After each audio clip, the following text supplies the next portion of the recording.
Hello, welcome to our YouTube channel. അപ്പോൾ ഞാൻ ഇന്ന് ഉണ്ടാക്കാൻ പോകുന്നത് കർക്കിടക കഞ്ഞിയാണ്.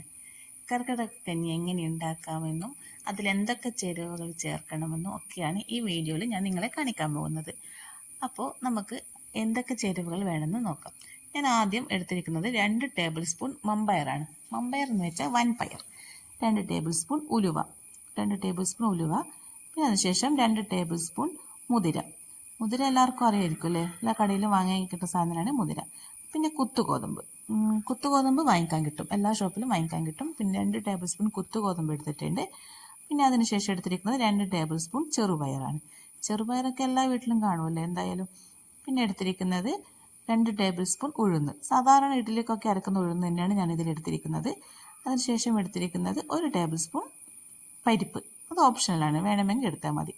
നല്ല വൃത്തിക്ക് കഴുകിയതിന് ശേഷം സോക്ക് ചെയ്യാൻ വെക്കുക.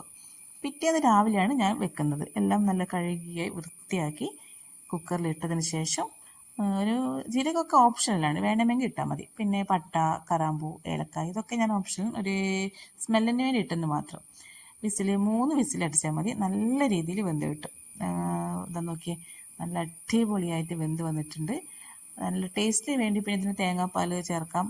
ഞാൻ തേങ്ങാപ്പാൽ ഡയറക്റ്റ് ചേർക്കുന്നില്ല, തേങ്ങ ഒന്ന് മിക്സിയിലിട്ട് ഒതുക്കി അതിനുശേഷം അതിലേക്ക് ചേർത്തിരിക്കുകയാണ്. ഇതേ നല്ല രീതിയിൽ അടിപൊളി രുചികരമായ ഔഷധക്കഞ്ഞി തയ്യാറായിട്ടുണ്ട്. അല്പം നെയ്യും ചേർത്ത് നമുക്ക് കഴിക്കാം. വേണമെങ്കിൽ ഒരു കഷ്ണം വെല്ലം ഉപയോഗിച്ച് കഴിക്കാവുന്നതാണ്.